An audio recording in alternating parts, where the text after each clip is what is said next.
Hello, my name is Miranda H.P. And I'm Connor Calloway. And we are the Bountiful Bards, Please join us in our first ever recorded D&D campaign, the Fountains of Cathaidra.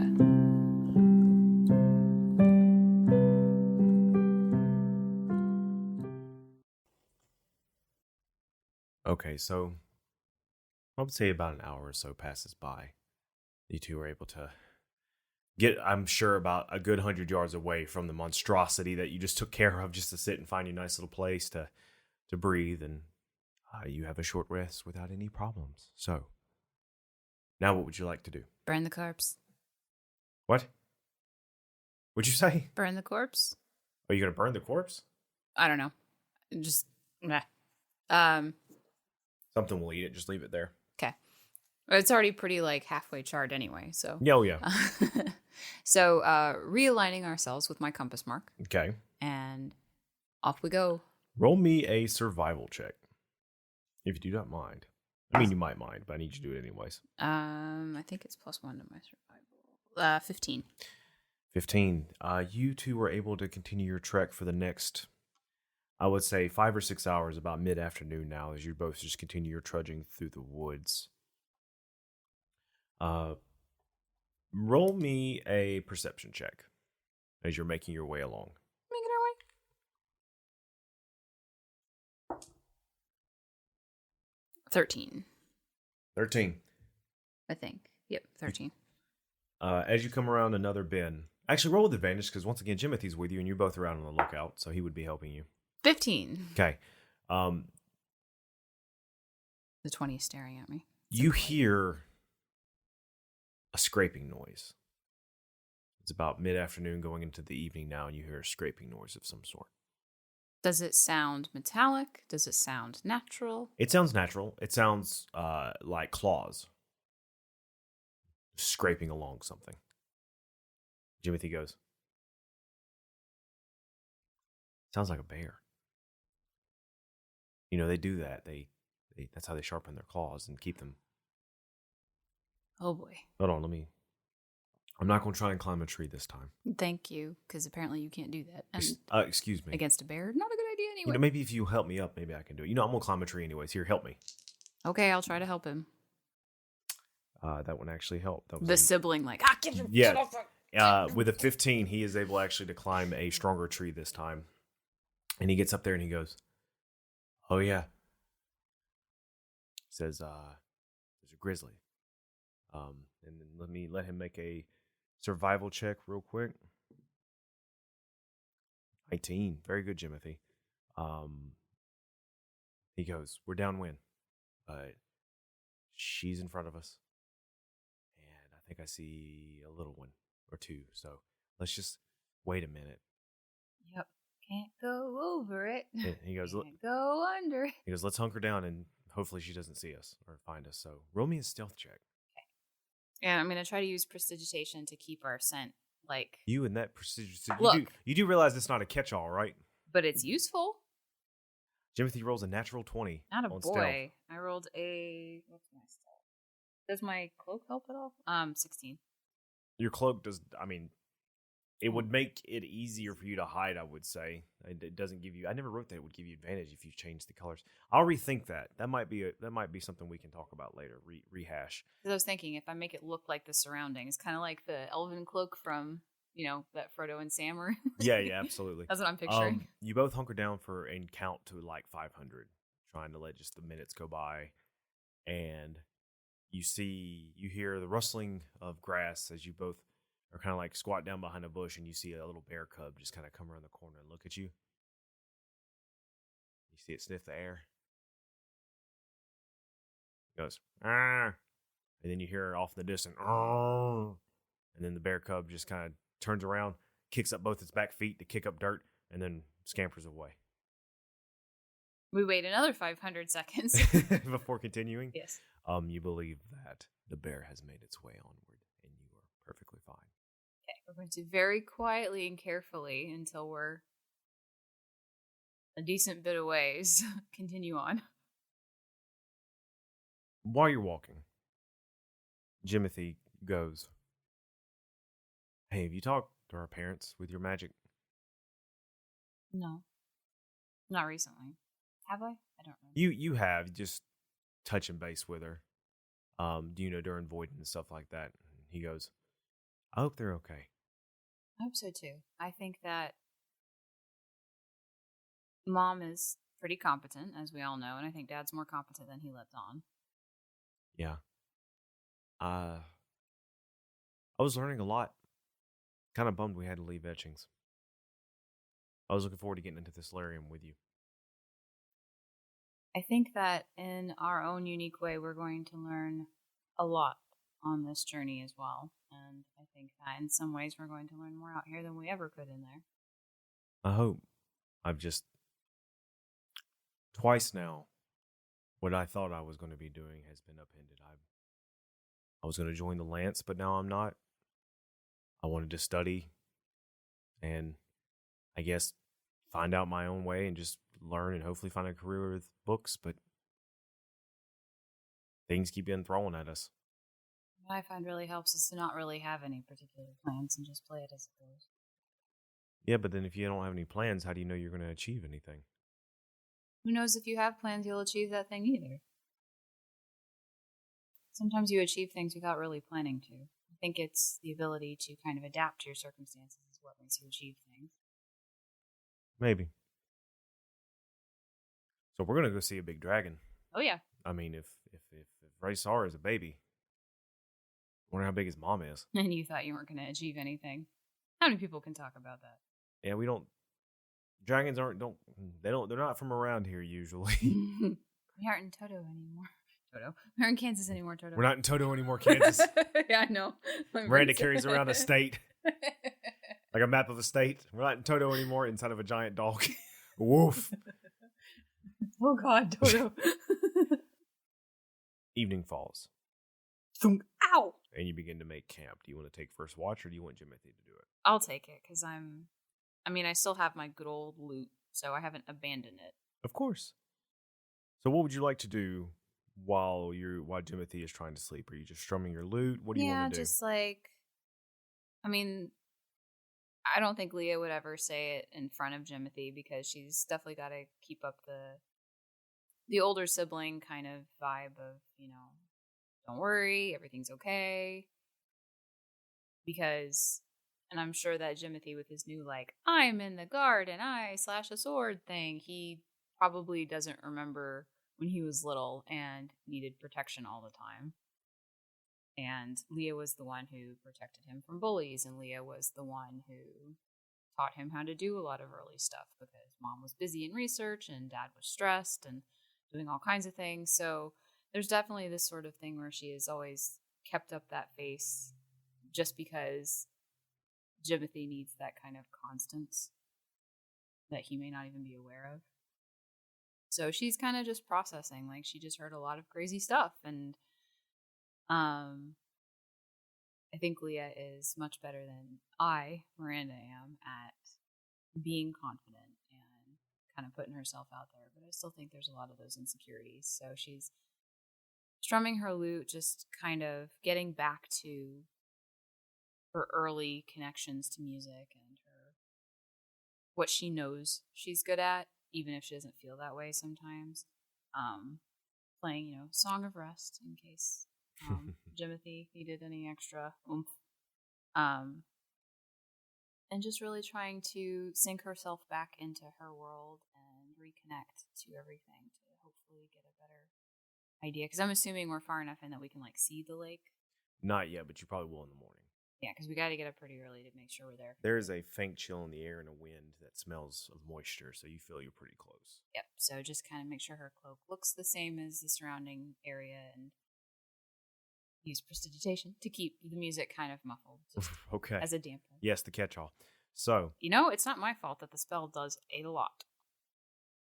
I know, you're very good at stretching out what that spell can do. Hey, look, I'm pretty talented at using things that are not supposed to do things in real life. The next morning, you wake up, your brother keeping watch. You have some rations. It's been a while since you've been camping, so it was nice. But a thick fog has rolled in, coming from the lake. Even with fire in your hand, it would still No, still, compass. a compass. You are eventually able to find the lake, and you do. After about an hour and a half of travel in the morning, you're able to reach the water. Jimothy almost stepped off into it because the fog is so thick. Yoink. And he goes, how's the dragon going to find us? So how thick is the fog? Oh, it's thick fog. It's like thick. You can probably see about 20 feet ahead of you. How high up does the fog go? Oh, it's thick. About 20 feet above you is about as far as you can see. Okay. Well, I guess I will burn a 3rd level spell. Okay. And I'm going to cast Sending to Monsieur Dragon to let him know, to basically say, I only have so many of these spells. We are right next to the lake, exiting the forest. I will set off some sparks every few minutes. You hear a reply. In some reason, you hear wind too, even though that's not how the spell works. But it's kind of like when you call somebody and you know they're driving, you can hear them driving, and you hear, "Spark's not going to work. You got any more fancy spells to shoot one straight up in the air?" I'm going to send a firebolt up. Jimothy does it too. You see as your firebolts just arc up through the fog, burning some of it away as they lance up and then just vanish. You wait. Yep. Jimothy kind of adjusts his feet because he's nervous. You wait. You kind of both glance around. It's very eerily quiet. You wait. Jimothy raises his hand. He goes, "You think I need to send another?" Whoosh! Out of nowhere, stealth, just you don't even hear it. You both feel a downburst of air out of nowhere. This silver young dragon just whoosh, just comes right in front of you, and the fog billows out, and then landing in the water with a splash, wings out to either side, glistening in silver is Rizar, the mountain's light, looking down at you and looking a little bit bigger than he used to. And he goes, "Leah!" And wraps his wings around you and brings you both in quickly to embrace you in a hug. Not the water. You both go into the water. It gets up to your knees as you both get wet, but he doesn't care. His dragon-like neck kind of like roughly nuzzles both of you. You know whenever a horse nuzzles you, but it'll also knock you off your feet? Oh, yeah. It's like that, but worse. And he's kind of crushing you between his wings and his head. What they've been feeding you, boy? How have you been? Let's get out of the water and... I'm sorry. And he opens up his wings as you're both able to step out. And he kind of looks down and goes, "It doesn't bother me. I like the water. Oh, it's been so long. How are both of you?" Doing okay. Learned a lot of really cool stuff. Well, I haven't been down this far in a minute. I'm surprised my mother let me leave. She thought about coming and get you, but let's just say I can fly a little more under the radar than she can. You'll see. Climb on. Let's go. I was going to say, it's a perfect time with this fog. Mm-hmm. All right, let's go. Come on, Jimothy. Jimothy's like, wait a minute. And then all of a sudden, Rizar just grabs him with his teeth, turns Jimothy around, and he's like, wait. And then scoops him up under the legs, and he comes rolling back, and you grab him before he falls.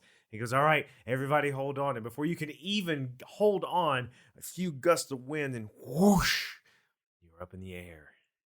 What do you want to do while you're flying on the back of a dragon as Rizar pumps his wings once, twice, and you are scaling hundreds of feet up in the air? Never-ending story.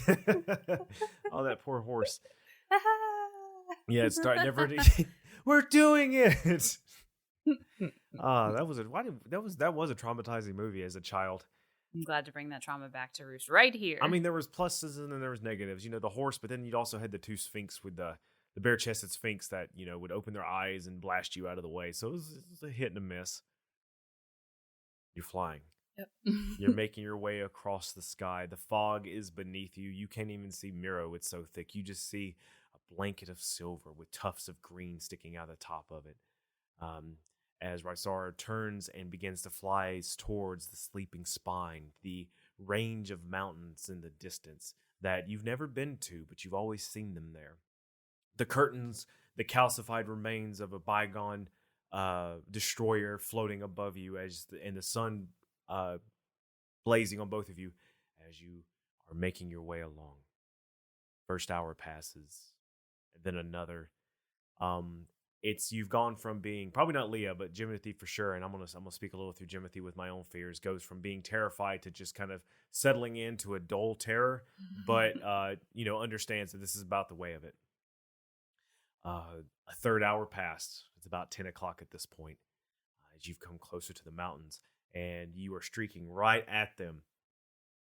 Right at him, like at full speed. There's no pull up, there's no down or anything like that. And Jimothy starts tapping you, and he's like, does he know that he's about to hit the mountain? He's going to hit the mountain. I'm pretty sure dragons are allergic to being turned into paste, too. You see the head turn back over to look on his back while he's still flying. He goes, yeah, we don't like that. And Jimothy's like, he's pointing forward. He's like, he goes, whoosh, as he flies straight up along a mountain cliff.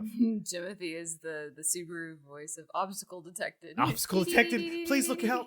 Up he goes. Up, up, up, up, up. It's getting hard to breathe. You're not used to being at this elevation. And you hear Rizar say, deep, slow breaths, as he comes up. The cliff ends. And he immediately turns downward to grace along the top of a flat part of the mountain. And you feel his wings begin to beat in front of him to slow him down and gust as he begins to lower and come to a stop on top of stone. Jimothy falls off. There's a bunch of flowers along the line. They're like a landing lights. Yeah, no flower. No, that would be funny if there was flowers, but there's not. But Jimothy immediately hops off into the granite stone and like puts both his arms out as if he's like hugging the ground. What are you doing? I wait until, he's settled off, and I go down to help Jimothy up and look around. Give me a perception check. Dirty 20. You look up, and there is still kind of a blanket of fog here as well, but it seems different. It's more like mist, like an icy mist, almost like a blizzard, but it's not cold. There's a gust of wind up here. And you turn around to look back over, and you can see, as far as the human eye can go, Cathaidra. You see the beautiful lake beneath you, the forest. You can even see the cutting in the forest from where the civilized road goes off into either direction from Muro to wrap around and meet once more at the city of Vault, at the coastal holy city of Vault, located however far away. You can also remember that once upon a time, there was a beautiful tower, city tower, standing somewhere in your line of sight from here. Somewhere down there is your parents, your other friends that you've met. Under the ground somewhere is a dwarf wizard just tinkering away with some portals, as Prime Regis Thiel is probably back in her books. And it's breathtaking to be that high up and to see that gorgeous view.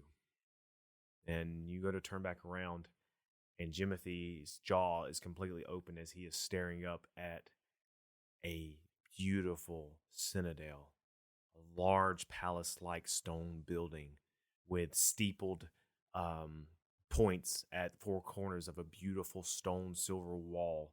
And behind it is just a large building with a giant stone dome over the top of it. And Rysar goes, welcome to my home. It's not much, but it's where we live. Music swells. The music swells. Something that looks like a dwarven city of some sort. Howard Shore. Y'all keep dragging me in for this. Can I go home? The French horn players just like groan and pick up their instruments. The French horn intensifies. So, what would you like to do? After you, good sir. Yeah. He goes a step. You duck underneath the tail. Jimothy does not, though, and it hits him in the gut, and he sends him flying, and Rysar looks back and goes, I'm sorry, I'm growing, and I'm not used to my body yet. Watch the tail. Jimothy can relate. The two of you go inside, and there's a grand hallway full of beautiful statues of robed figures of many different races. There's no tapestries or anything on the wall, of anything like that, but when you step inside, you immediately feel a sense of warmth.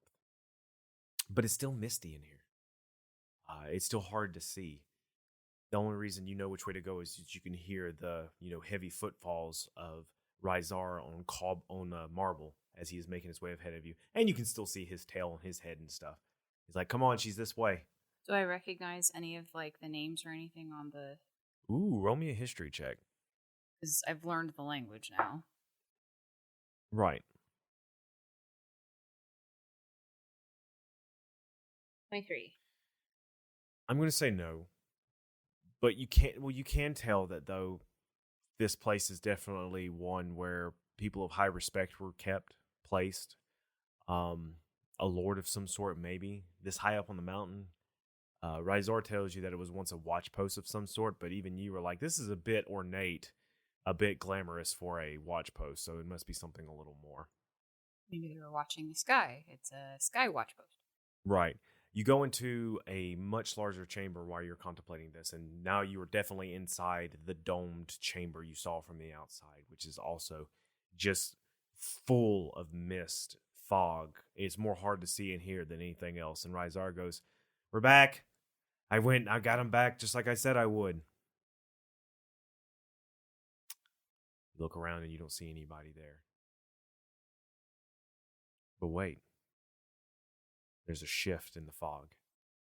And you feel a presence, though you do not see. Just when you're in a room with somebody else and you just know they're there, or you just, I imagine people that live on continents with big game. Whenever a big animal walks by, you just feel that they're there. There's just a sense of each other. And Jimothy goes, hi. Leah, I'm nervous. Out of the fog, a large-scaled silver dragon head with a big plumed fin emerges, looking down. Her head is the same size as Rizar's body. Comes down to both of you and comes within about 10 feet. And teeth, mouth open to show teeth glittering silver, the eyes as well. And you hear, welcome to my domain, Leah and Jimothy. Live long and prosper. We come in peace. And we'll find out what happens next time. Did you so willingly went into the den of a dragon? Why not? Why not indeed? Well, this is fun. I'm looking forward to our next session. No, there are worse things that could happen. Little bell jingles in the shadows. Absolutely. Hope everybody has a wonderful day. Thank you for listening. Thank you for listening. Please leave a review anywhere you found us. You can reach out to us on Twitter at Bountiful Bards. We hope to see you again on the civilized road. And bring bread and cheese. As the story goes, until then.